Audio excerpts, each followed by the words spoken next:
tous, on se retrouve pour ma première vidéo ASMR et je vais vous faire une lecture chuchotée du livre Anne de Green Gables. J'ai acheté ce livre parce que j'ai adoré la série sur Netflix Anne with Annie et je voulais connaître l'original. Voilà, sur Netflix j'aimais notamment Gilbert, qu'on voyait pas très souvent, mais bon, voilà. Et c'est tout.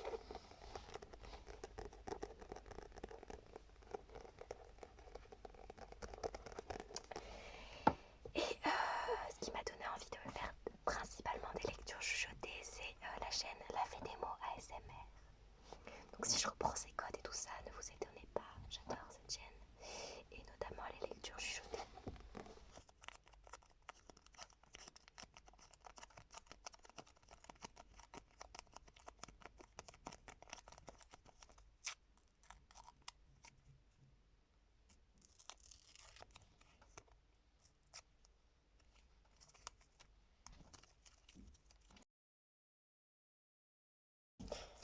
Et voilà, donc on va lire le premier chapitre.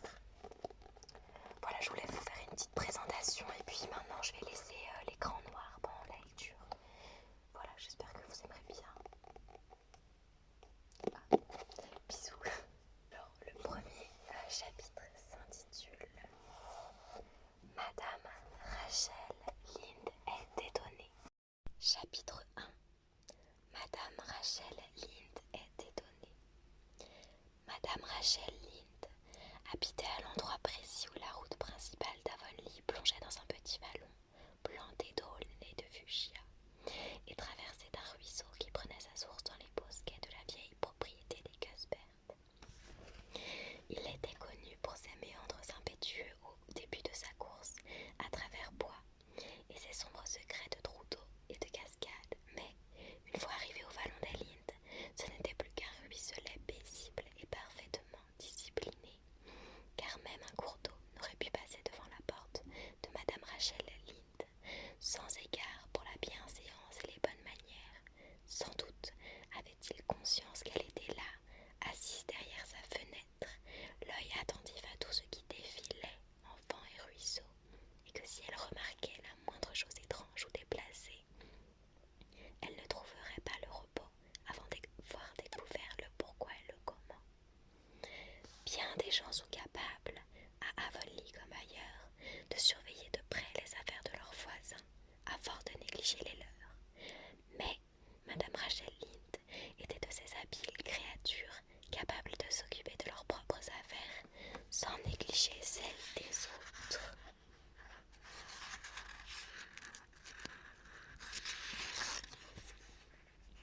Remarquable maîtresse de maison, elle s'acquittait toujours de ses tâches à la perfection.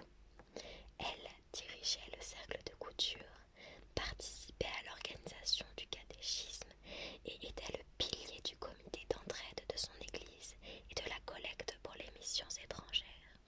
Et pourtant, malgré tout ça, Madame Rachel trouvait le temps de s'asseoir pendant des heures derrière la fenêtre, de sa cuisine pour tricoter des dessus de lit en fil de coton.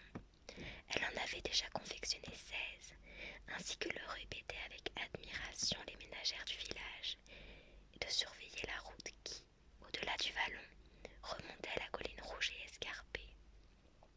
Comme Avonlea formait une petite péninsule triangulaire pointant dans le golfe du Saint-Laurent, quiconque y pénétrait ou en sortait devait emprunter cette route et passer sous l'empire invisible de l'œil inquisiteur de Rachel Lynde. Elle était assise là, une après-midi de début juin, tandis que le soleil, chaud et brillant, entrait par la fenêtre, sur la pente devant la maison. Le verger était en émoi d'une floraison blanche et rosée, et bourdonnait de myriades d'abeilles. Thomas Lynde, un petit homme doux que les gens d'Avonlea avaient pour habitude d'appeler le mari de Madame Rachel Lynde, était occupé à semer ses dernières graines de navets dans le champ derrière la grange. Matthew Cusbert aurait dû être en train de faire de même du côté de Green Gables, dans la grande étendue ocre près du ruisseau. Madame Rachel le savait, parce que la veille au soir, elle avait entendu Matthew dans le magasin de William J. Blair à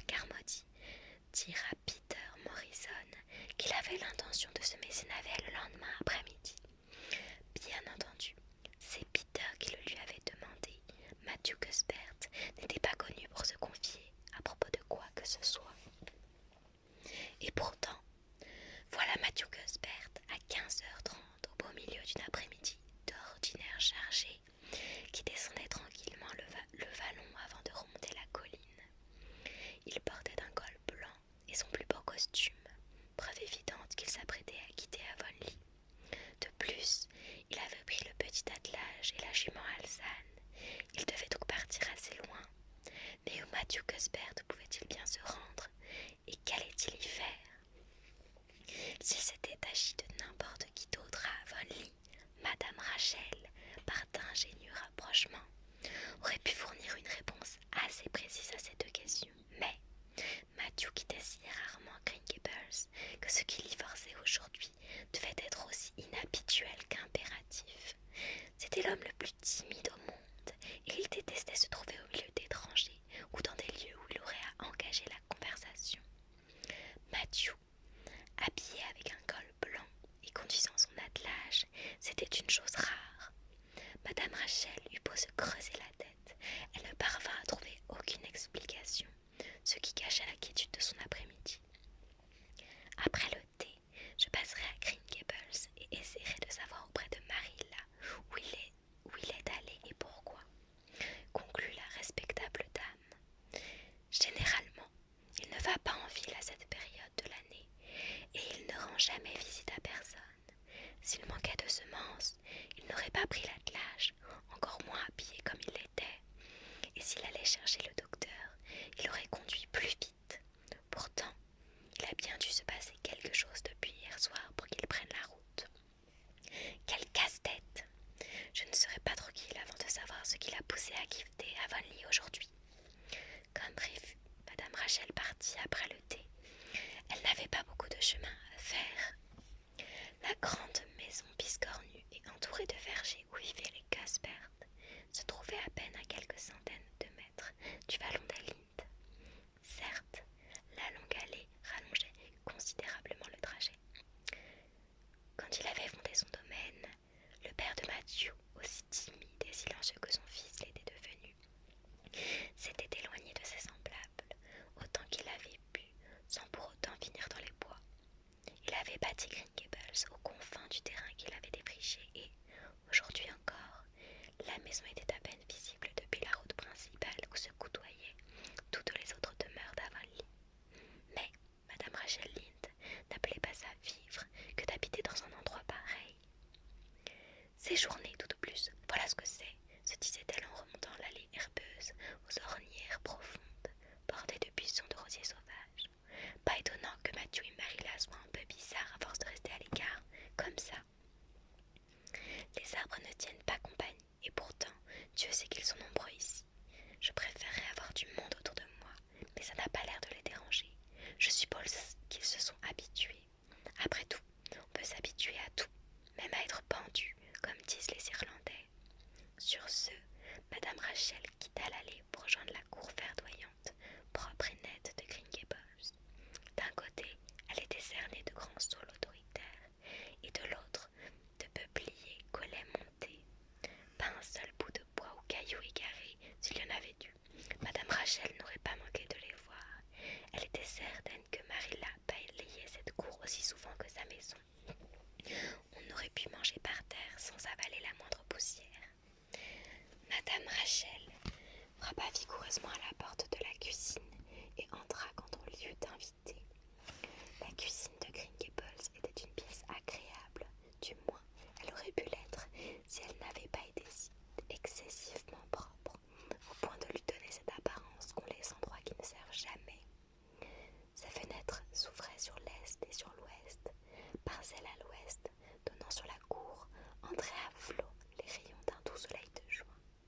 Celle à l'est, en revanche, d'où on apercevait les fleurs blanches des cerisiers dans le verger et les minces silhouettes des bouleaux inclinés dans le vallon près du ruisseau, était embarrassée d'un enchevêtrement de vignes. C'est là que s'asseyait Marilla Cuthbert, quand elle s'asseyait bien sûr, toujours un peu méfiante à l'égard du soleil qu'elle trouvait trop insouciant et dansant pour un monde que l'on devait prendre au sérieux. Et c'est là qu'elle se tenait en ce moment, en train de tricoter, avec derrière elle la table prête pour le thé. Madame Rachel, avant même d'avoir fermé la porte, avait pris note de tout ce qui se trouvait sur la table. Il y avait 3 assiettes, donc Marilla et Matthew attendaient quelqu'un. Mais il s'agissait de la vaisselle de tous les jours, et il n'y avait qu'un pot de confiture à la pomme sauvage et qu'une seule sorte de gâteau. Donc, l'invité attendu ne devait pas être particulièrement spécial. Alors, signifia le col blanc de Matthew et la jument. Ce mystère si inhabituel pour Green Gables, d'ordinaire si tranquille et sans mystère, commençait à donner le tournis à Madame Rachel. « Bonsoir Rachel, lança Marilla. C'est vraiment une belle soirée, non? Vous ne vous asseyez pas? Tout le monde va bien chez vous? » Quelque chose de l'ordre de l'amitié, faute d'un autre mot, existait et avait toujours existé entre Marilla, Cuthbert et Madame Rachel, en dépit de leurs différences, ou peut-être grâce à elle. Marilla était grande et mince, anguleuse et sans la moindre rondeur. Ses cheveux noirs, parsemés de mèches grises, étaient toujours tirés en arrière et retenus en un petit chignon serré, fermement piqué de 2 épingles en métal. Elle donnait l'impression d'une femme de peu d'expérience et à la morale rigide, ce qu'elle était. Mais il y avait un petit quelque chose chez elle qui, si elle avait accepté de le laisser s'épanouir, aurait pu révéler un certain sens de l'humour. « Nous allons tous très bien, » répondit Madame Rachel, « mais j'ai eu peur que ça ne soit pas le cas chez vous quand j'ai vu Matthew partir aujourd'hui. Je me suis dit qu'il allait peut-être chez le médecin. » Les lèvres de Marilla frémirent de perspicacité. Elle s'attendait à cette visite. Elle savait que de voir Matthew partir ainsi sans raison apparente serait beaucoup trop pour la curiosité de sa voisine. « Oh non, je vais bien, même si j'ai eu une grosse migraine hier, » déclara-t-elle. « Matthew est allé à Bright River. Nous accueillons un petit orphelin de Nouvelle-Écosse. Il arrive ce soir par le train. » Si Marilla lui avait dit que Matthew était parti à Bright River chercher un kangourou, à peine débarqué d'Australie, Madame Rachel n'aurait pas été plus étonnée. Elle resta bouche bée pendant quelques secondes. Il était impensable que Marilla se moque d'elle. Pourtant, elle ne put s'empêcher de le penser. « Vous êtes sérieuse, Marilla ?» lui demanda-t-elle quand la voix lui revint. « Oui, bien sûr, » répondit Marilla, comme si, au lieu d'être une stupéfiante nouveauté, accueillir des orphelins de Nouvelle-Écosse n'était qu'une tâche printanière, parmi d'autres pour toute ferme bien tenue d'Avonlea. Madame Rachel sentit comme une violente secousse dans son esprit. Elle ne pensait plus qu'en point d'exclamation. Un garçon, Marilla et Matthew Cuthbert, eux, adopter un garçon, un orphelin. Le monde marche à l'envers. Rien ne pourra plus m'étonner après ça, rien. Mais qui a bien pu vous mettre une idée pareille dans la tête? Demanda-t-elle d'un ton désapprobateur. Cette décision avait été prise sans lui demander son avis et ne pouvait donc qu'être désapprouvée.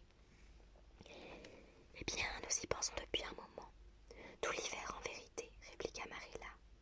Madame Spencer était là, la veille de Noël, et nous a dit qu'au printemps elle allait accueillir une petite fille de l'orphelinat de Hopton.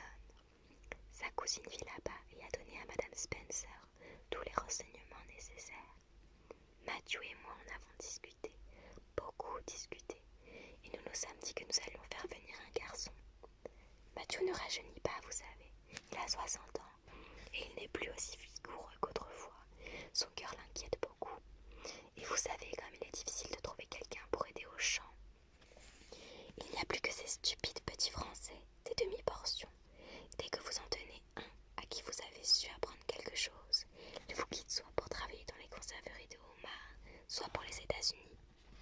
Au début, Matthew a suggéré d'accueillir un garçon des établissements du docteur Barnardo. Mais j'ai tout de suite dit non. Ils sont peut-être très bien, je ne dis pas le contraire, mais je ne veux pas de ces enfants des rues qui traînent à Londres chez moi. Ramène-moi quelqu'un qui soit au moins né ici,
esprits après cette étonnante nouvelle, elle s'apprêtait à parler. Eh bien, Marilla, je vais vous dire franchement ce que j'en pense.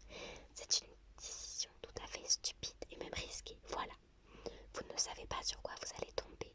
Vous ramenez un inconnu chez vous, dans votre foyer, sans savoir la moindre chose sur lui, son caractère, sur le genre de parents qu'il a eu, et sans savoir comment il pourrait tourner. Pas plus tard que la semaine dernière, j'ai lu dans le journal qu'un couple à l'ouest de l'île, avait recueilli un orphelin et qu'il avait mis le feu à la maison en pleine nuit, mis le feu volontairement, Marilla. Ils ont failli crier dans leur lit. Et j'ai entendu parler d'un autre cas, celui d'un garçon adopté qui gobait les œufs. On n'a jamais pu le défaire de cette vilaine habitude. Si vous m'aviez demandé mon avis de ce que vous n'avez pas fait, Marilla, je vous aurais dit, au nom du ciel, ne faites pas une chose pareille. Voilà ce que j'en dis. Ces paroles, dignes des amis de Job, ne semblèrent ni offenser ni inquiéter Marilla. Elle continuait à tricoter. Je ne nie pas qu'il y ait du vrai dans ce que vous dites, Rachel. J'ai eu moi-même quelques doutes, mais Matthew était vraiment décidé. Je l'ai bien vu, alors j'ai cédé.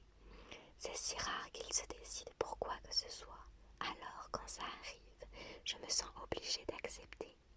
Concernant les risques, il y en a à peu près tout.